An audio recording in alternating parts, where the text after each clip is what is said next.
So focus on whole foods. So less processed food is better, as I mentioned. You don't want all that bread and all those other things. So common processed food is rice, because white rice has been processed. It comes coated brown, and even brown rice has been processed some as well. And the reason why they process it is, well, because it was sitting in poop, so they have to clean it out. So rice, bread, soda, non-100% juices. I actually recommend against juices anyway. It's better to eat the whole fruit or vegetable instead of drinking the juice.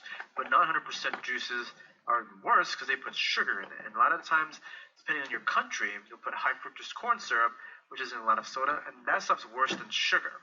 There's so many studies with that causes so many health problems. Crackers, chips, etc. These are the common processed foods that you actually don't want to have. Keep whole food as much as possible.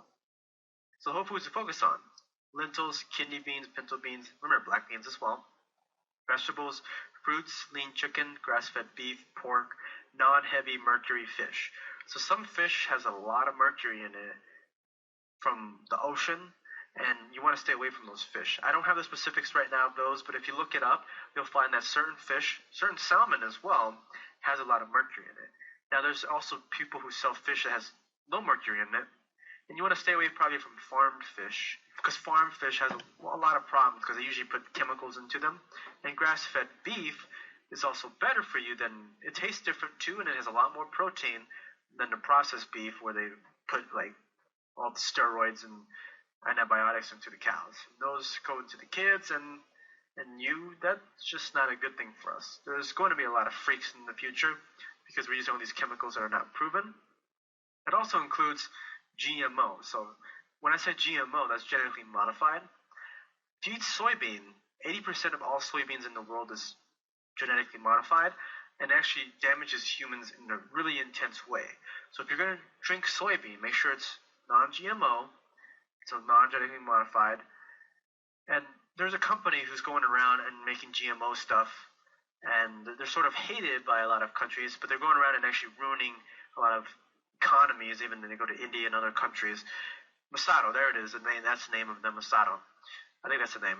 They're going around doing a lot of bad stuff with GMO, and it's not been proven to be healthy for the long term for people.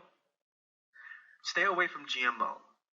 Really, anything genetically modified is not proven to be healthier than anything. And a lot of it has actually been proven to be unhealthy. Yes, it's easier to produce because we have so many humans that we need to produce food quicker. But if you can spend a little bit more money for the whole foods that are non-genetically modified, organic if possible, then you'll actually have better health and better performance in bed. That sounds weird, right? How can you get better performance in bed from the food you eat? Well, remember, you are what you eat. So that's also like you are what you drink as well. So if you drink all the sugar, your body becomes very unstable, and our human bodies are not designed to have much sugar per day. 15 grams max, and you can get that in fruit. So 15 grams max of sugar per day, if you could stick to that, and if you're overweight or anything, you actually start losing a lot of weight, and you'll look younger. So increasing stamina. We'll get into the specific things that you can use to increase your stamina. They're very simple and take only about 20 minutes. And actually not even 20 minutes. You actually be spending about 5 to 7 minutes working out. The rest of the time you'll be relaxing in a lot of ways, or going at a slow pace. So you're actually only truly working out for 5 to 7 minutes, but you'll get significantly more results if you do it this way. So stamina in bed affects how long you last. What affects stamina in bed? Well, how healthy your body is and how well you take care of your body. What I want you to do is exercise regularly. Regularly doesn't mean that you need to go out and do cardio for an hour every day. No. An hour of cardio actually is not very useful. It burns a certain amount of calories. It's almost like you're not even working out, because depending on how you do your workout, you're already burning calories sitting here listening to this. So your better bet to burn calories is actually to weightlift. But there is cardio as well that will help you still burn calories for many, many hours. So what I want you to do for both your weightlifting and cardio is use interval workouts. So the best cardio is 3 minutes warm up, 30 seconds of hard pushing. Like if you're on one of those bikes, you're going to have 3-minute light warm-up, and 30 seconds of you biking so hard that you will be exhausted after 30 seconds.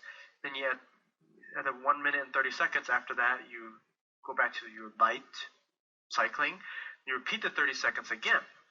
So what that's doing is you're going to be sweating a lot, and it's going to be tiring because you got to go as fast as to the point where you can't even pedal anymore after 30 seconds.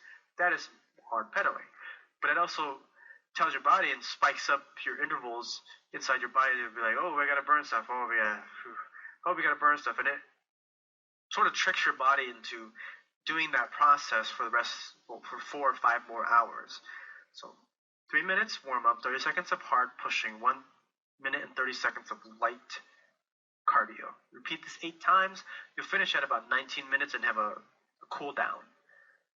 And if you can't find a gym, use body weight workouts. So body weight workouts, you're going to use interval workouts as well. So push-up, squats, and lunges, etc. You can do these at home. And this is what I do. There's a gym close by, but personally, I'd rather save money and not have to go to the gym. And I make an excuse to not go to the gym because you have to drive and you have to park and then you have to walk out and you have to go in and you have to go to the locker room, put your stuff away, and you have to walk up the stairs and you have to light and warm up. The whole process could take an hour before you're even working out. But bodyweight workouts, you can just pop out of bed, do push-ups. So here's my specific way of doing bodyweight workouts. What I do is I do 5 different things. I do push-ups, I do one-legged squats, I do lunges, I do push-ups again, then I do something like a yoga pose where you start in, I think you call it a dog stance, and then you go down and go forward. If you want to know exactly what yoga stance I do, it actually is very difficult. Very difficult when you're starting out. You need a lot of upper body strength to do it. And women can do it after a while, but most of them can't even do it either, even though they have lighter bodies. And what I do is those 5 workouts, I do about 5-second push-ups. So what I mean by 5 seconds is I do 5 reps, which means I'm going to do the exercise 5 times. So when I do a push-up, I do 5 push-ups. Now that might not seem that much, but what I do is in those 5 push-ups, I stop for 5 seconds when I go down.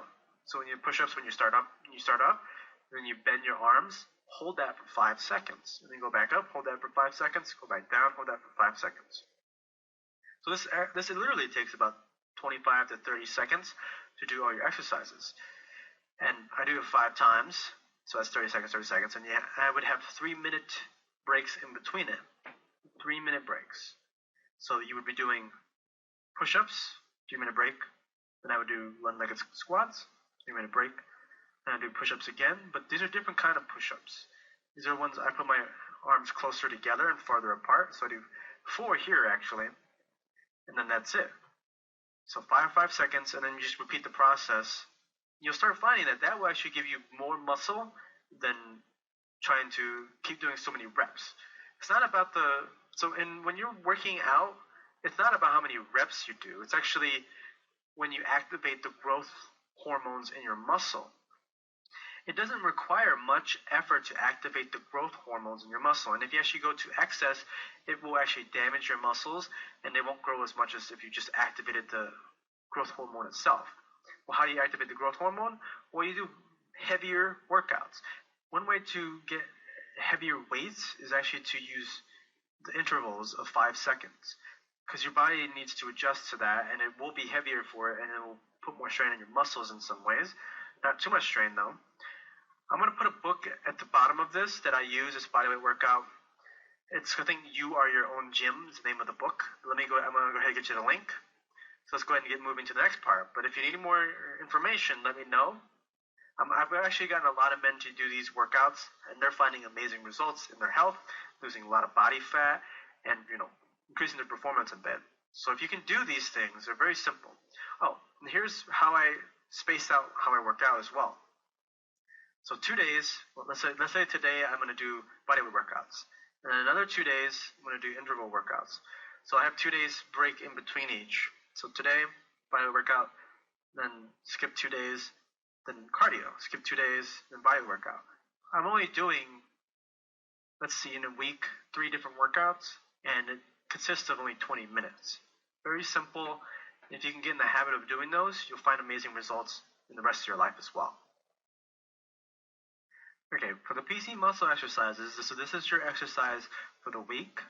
And you might have heard these before in other books and programs and other things. And yes, this is a vital and important step, and it doesn't require much effort. Remember how I told you about the bodyweight workouts? Now, the bodyweight workouts are not going to be effective if you do like 1,000 push-ups. 1,000 push-ups are not going to be very effective in your time, and then you'll be tired and exhausted after doing them. So PC muscle exercises are going to be very similar. We're not going to make you do them until you're exhausted. No, you've already been doing them for a week now if you've been stopping the stream. So if you've stopped the stream, stop your pee, you've been doing PC muscle exercises in that already. And that will give you amazing results being able to stop your pee anyway.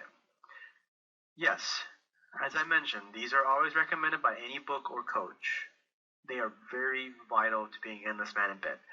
You need powerful enough PC muscle exercises to actually move your penis. So with some women that I've been with, so when I'm thrusting in and out of them, I actually move my penis sometimes inside of them, and they're like, oh, it's like a jolt.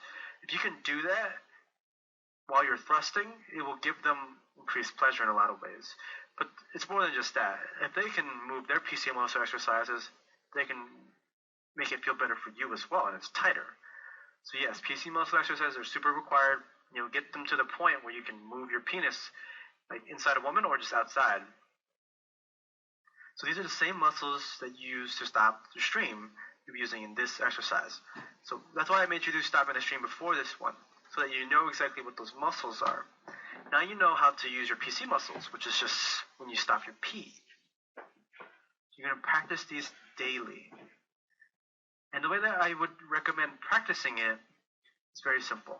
It's similar to bodyweight workouts, but what I want you to do is use PC muscle exercises in the morning and at night during masturbation. You're going to hold your PC muscles for 5 seconds and stop for 30 seconds and repeat this 10 times. Simple, right? So I'm going to hold it right now. I'm holding it right now for 5 seconds.